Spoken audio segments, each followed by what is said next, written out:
Mónica, muy buenos días, ¿cómo estás? Hola, Juan, muy bien, muchas gracias. ¿Qué tal, Enrique? Día de fiesta nacional. Día de Hola. fiesta nacional. ¿Cómo estás, Moni? Muy bien, muchas gracias. Qué bueno. Oye, para hablarnos de la Guadalupana. De la Guadalupe. Sí, es que 12 no, de diciembre. no se puede hablar de otra cosa, ¿no? El No. 12 de diciembre. Sí, oye, si háblanos de cómo fue evolucionando todo lo representativo de la Virgen de Guadalupe a través de su aparición allá en el Tepeyac, pero quiero que nos hables también, Enrique, del sincretismo y de la herramienta de evangelización contundente que es la Virgen de Guadalupe. Sin ella, pues los españoles no hubieran conquistado jamás al pueblo de México. Bueno, yo creo que la Virgen de Guadalupe habría que tomarla desde su primitiva evolución Sí, en España.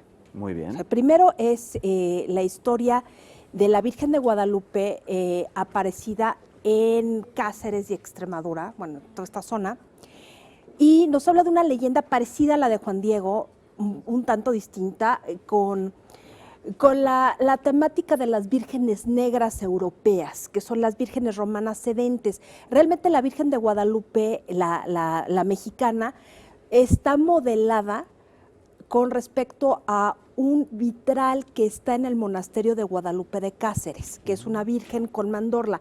La original es tridimensional, es una virgen sentada, por eso se le llama sedente, con el niño en las piernas, que tiene el orbe, y es una virgen negra. ¿De qué año estamos hablando? La talla debe ser de la original, de la de Extremadura, es aproximadamente el siglo XII.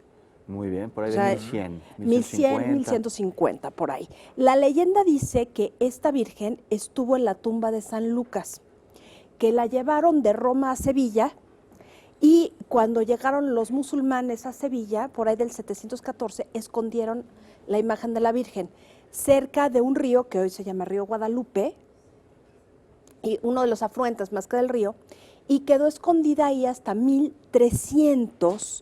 1326, cuando el pastor Gil Cordero, que sí hay referencia histórica puntual de su existencia, se sabe que existió, todavía está la casa donde vivió, hay muchas crónicas más o menos de la época que hablan de la existencia de este personaje, la descubrió. Y llegaron a la conclusión que era la Virgen de Guadalupe, porque también, igual que a Juan Diego se le aparece la Virgen, estoy aquí y aquí van a construir un templo, y fue originalmente una ermita. ¿También en un cerro? ¿En No, un cerrito? Aquí no. no, Ya. aquí no fue un cerro, fue junto a un río, al río Muy que bien. se llama Guadalupe. Guadalupe. Muy bien. Que el nombre de Guadalupe, la etimología, que es una mezcla árabe, latina, era el río de Lobos. Actualmente se cree que más bien es río oculto. Ya. Ok. Eso es lo que se ha interpretado más recientemente con respecto a estudios filológicos y una serie de cosas, ¿no? Muy bien. Bueno, resulta que esta imagen empezó a ser famosa porque justo en 1340 hubo una batalla en contra de los musulmanes del rey Alfonso XI, y eran el ejército portugués y el ejército castellano contra los musulmanes, y se les ocurre invocar a la Virgen de Guadalupe.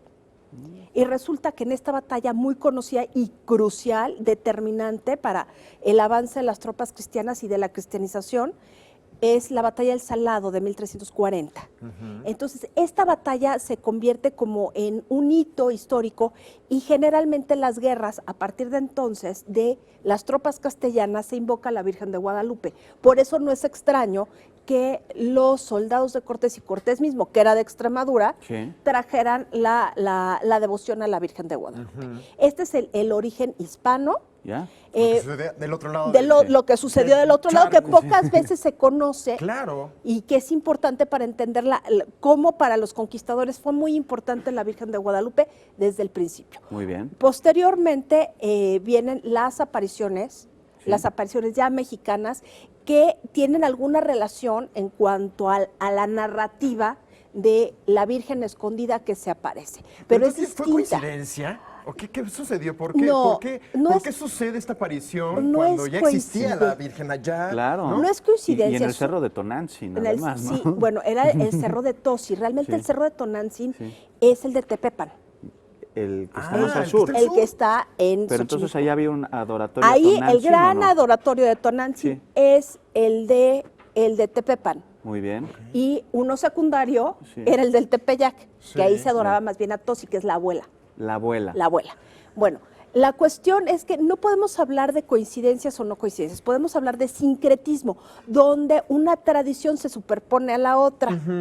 Entonces, toda esta cuestión de las apariciones, las 4 apariciones, porque solamente son 4 en el Tepeyac y una en Ecatepec, ocurren bajo una lógica de narrativa histórica. No podemos saber si fue así, exactamente así, no lo sabemos, pero la lógica de narrativa es muy similar a la de Guadalupe en términos de que se aparece la Virgen y les dice dónde está y que erijan ahí un templo. Es exactamente la misma narrativa. Muy bien. Porque a Gil Cordero también le dice, aquí me construyen una ermita. Lo mismo que dice la Virgen de Guadalupe en el O sea, a Tepeyac. diferencia de otras vírgenes, no sucedió así. O sea, fue esta virgen la que se apareció y dijo, quiero que se haga aquí un...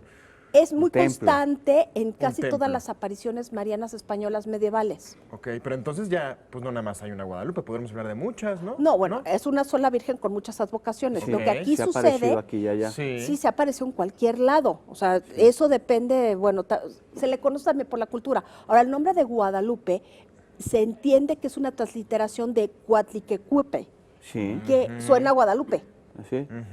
Entonces aquí es donde se juntan las dos tradiciones y tenemos, bueno, también todo lo que escribió Antonio de Valeriano, que no se publica en el siglo XVI, se publica en 1640 con Miguel Sánchez y luego Becerra y Tanco, que son los grandes escritores novohispanos que retoman la leyenda guadalupana. Del siglo XVI no se tiene mucha evidencia excepto una ¿Qué que es? no es del todo clara, que es una medalla encontrada en Florida, es Sí. un medallón de este tamaño de una niña con una imagen que se ve que es la guadalupana idéntica, Sí. aproximadamente 1550, que le encontró el padre Escalada, que es el autor de la enciclopedia guadalupana. Muy bien. Entonces sí, es una tradición importante que ha ido creciendo a lo largo del tiempo, o sea, no se constituye solo en el siglo XVI, sino se constituye a lo largo de los últimos 4 o 5 siglos, en donde la Virgen de Guadalupe se convierte no solamente en una advocación mariana más, sino en una advocación nacional, Sí. que en torno a ella crece un concepto de nacionalidad, Wow. y que esto fue creado a partir de las cuestiones teológicas de los jesuitas. Claro está. Todos los días aprendemos, ¿no, Enrique? Cosas. ¿Qué tal? Pues sí, cosas Sí. que no sabíamos Así con es. relación a esta tradición guadalupana que viene, bueno, pues desde Es muy Sí, antigua. desde Europa, desde la Desde Europa allá, antigua. imagínate. Claro. Y vamos a seguir hablando ahora del recinto, pero Sí. más adelante, ¿verdad? Claro que sí. Sí, así ahora es. vamos a hablar sobre, Sobre la basílica, que es sí. muy, las dos También. son muy interesantes. Sí. Moni, pues muchas gracias. Muchas gracias a ustedes. Y seguimos platicando.